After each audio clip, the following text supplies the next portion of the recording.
tengo el placer de presentar a uno de los maestros en España de la generación de Humberto, de Fede, de Ramón, mía. Una persona que ha estado muy involucrada con la cirugía refractiva, con el queratocono y que ha sido referencia en gran medida para nosotros. Es un honor, Luis, que hayas podido estar con nosotros y que nos hable de casos clínicos en concreto, cómo aplicar a la evidencia que habla Fede a la práctica clínica en particular. Muchas gracias, Luis, cuando quieras.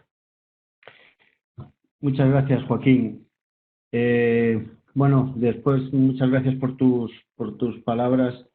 Y después de vuestras charlas, tanto la tuya como la de Federico, bajando un poco el balón al suelo, voy a presentar cómo aplicamos todos estos parámetros a un caso clínico para cirugía refractiva.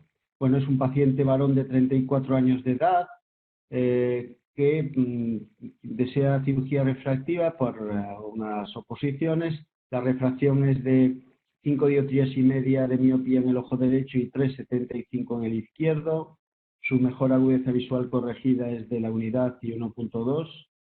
La superficie ocular es completamente normal, con una osmolaridad en unos parámetros normales de 280 y 290 miliosmoles.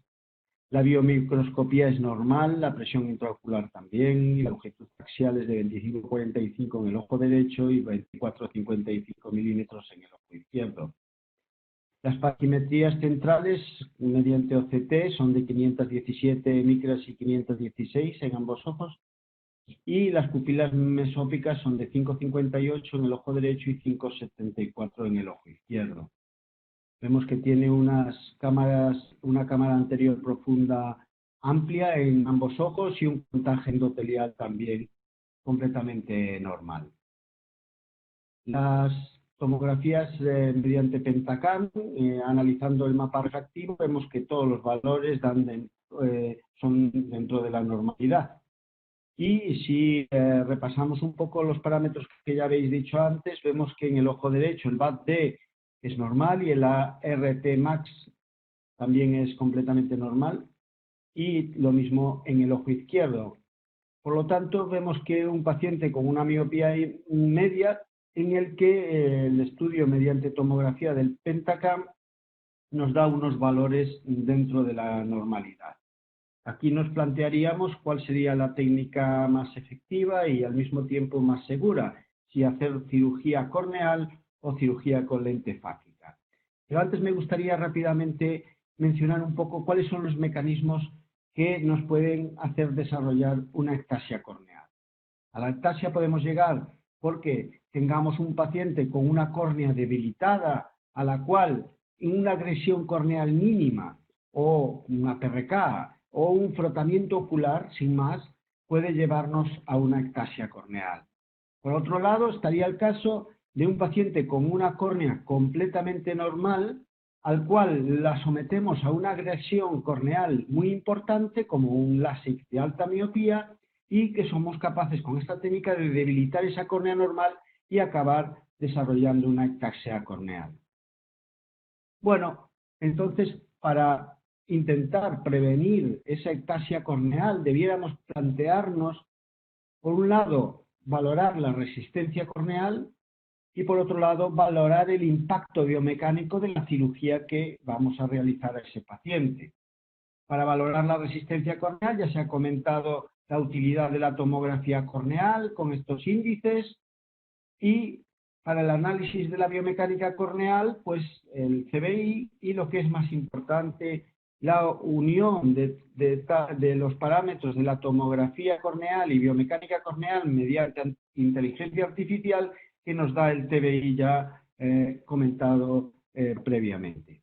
Por otro lado, para valorar el impacto biomecánico de la cirugía refractiva, debiéramos analizar cuál es el grosor corneal previo del paciente, el grosor del flap, la forma del flap que vamos a realizar y la profundidad de ablación, obteniendo un parámetro, el PTA, que es el porcentaje de tejido alterado, que nos va a predecir un poco ese impacto de la cirugía.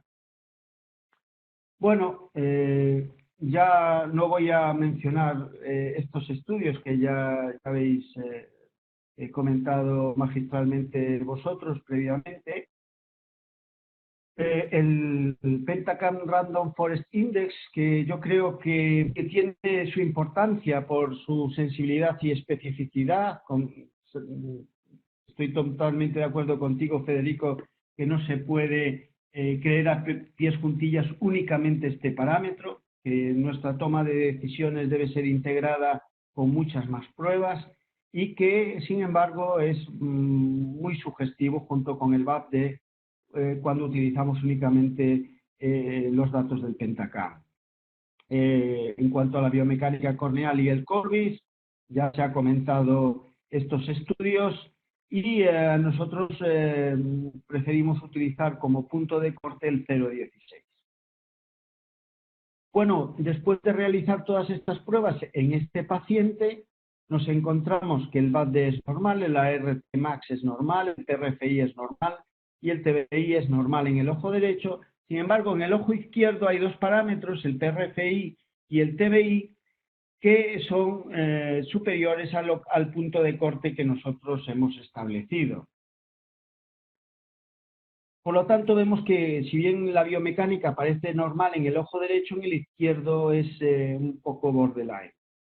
¿Y qué pasa con la cantidad de cirugía que vamos a realizar en este paciente? ¿Va a tener mucho impacto? Pues para eso vamos a utilizar el PTA, ya comentábamos estos estudios, la importancia de que la PTA ha sido validada por Marconi Santiago y colaboradores, y este estudio importante de validación nos dice que una PTA mayor de 34% tiene riesgo de ectasia, tanto para LASIK como para PRK. ¿Y qué pasa con el RELES SMILE? ¿Es traspolable estos parámetros? Pues, hombre, en principio el RELES SMILE es menos agresivo que el LASIK, corta menos la córnea y debiéramos de utilizar alguna modificación para analizar la PTA en el RELES SMILE. Y bueno, hay este trabajo de Morsifar del 17 en el que analiza casos de ectasia después de SMILE y se da cuenta que muchos ya tenían previamente, eran sospechosos de queratocono y había un paciente que realmente tenía una PTA muy elevada, más del 40%. Y ellos formulan una modificación de la PTA, que le llaman PTA modificada o MPTA, en la cual la fórmula sería que aquí no podríamos utilizar como grosor del flap el cap del RELEX. Entonces lo que ellos hacen es una relación entre el corte del LASIK, la relación que hay con respecto al corte que nosotros realizamos en el SMILE, y viene a ser más o menos un 30%. Entonces, para el grosor del flap, ellos lo que hacen es multiplican este factor de 0,3 por el grosor del cap, que es, en el caso mío es 120.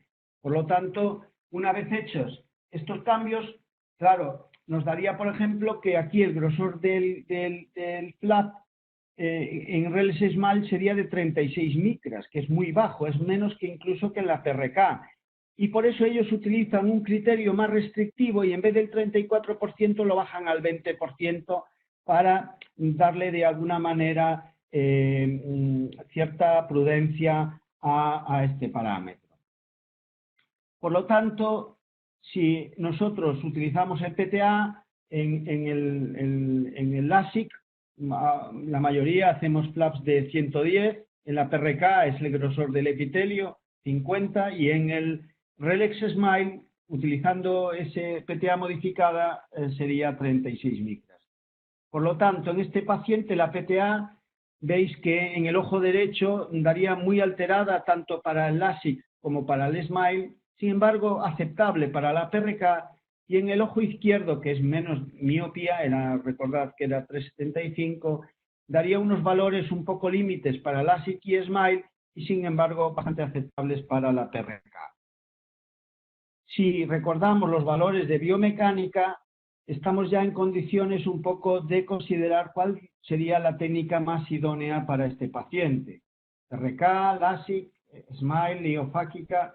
Bueno, después de estos parámetros yo considero de que en el ojo derecho las opciones mejores serían la PRK o la lente fáquica, y en el ojo izquierdo realmente podríamos llegar a hacer una PRK o un SMILE, pero quizá la opción más segura sería una lente fáquica.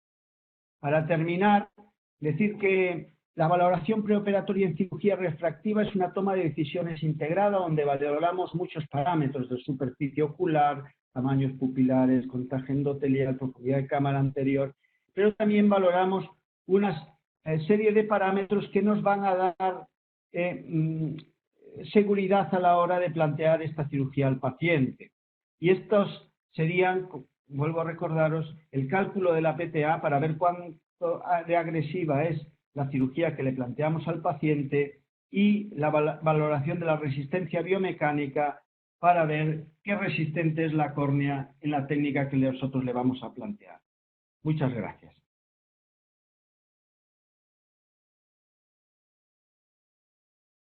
Fenomenal, Luis, un caso, más que un caso interesante, un abordaje muy interesante de este caso clínico.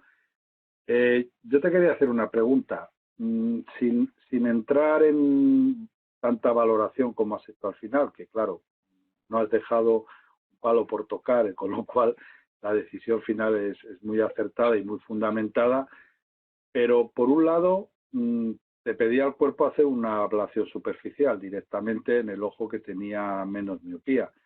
Lo que pasa es que, como ha dicho Joaquín, en estos momentos yo creo que ante una córnea que nos suponga alguna duda, tenemos una técnica quirúrgica que huimos de ella, de la córnea, y no nos planteamos problemas. Yo creo que a nivel de estudio es interesante, pero aquí realmente la opción que has elegido de decir voy a poner una lente fáquica, creo que es la más acertada, porque por muchos estudios que hagas, nunca tienes la certeza de que vas a ir tranquilo con una técnica corneal, aunque sea de superficie.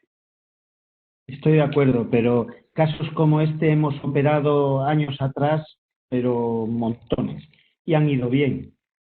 Digamos que esta información a mayores quizás nos hace ser más cautos y todo redunda en seguridad para el paciente, pero yo creo que casos como este, que le hemos hecho LASIK, vamos, hace 10 años, bueno, no sé si esa es tu experiencia. Pero... Sí, es que ese era el comentario un poco que hacía cuando hablábamos de la presentación de los niveles de corte que ha presentado Joaquín, ¿no? Claro, y cuanto más conservador te coloques, más seguro estás, eso es una evidencia.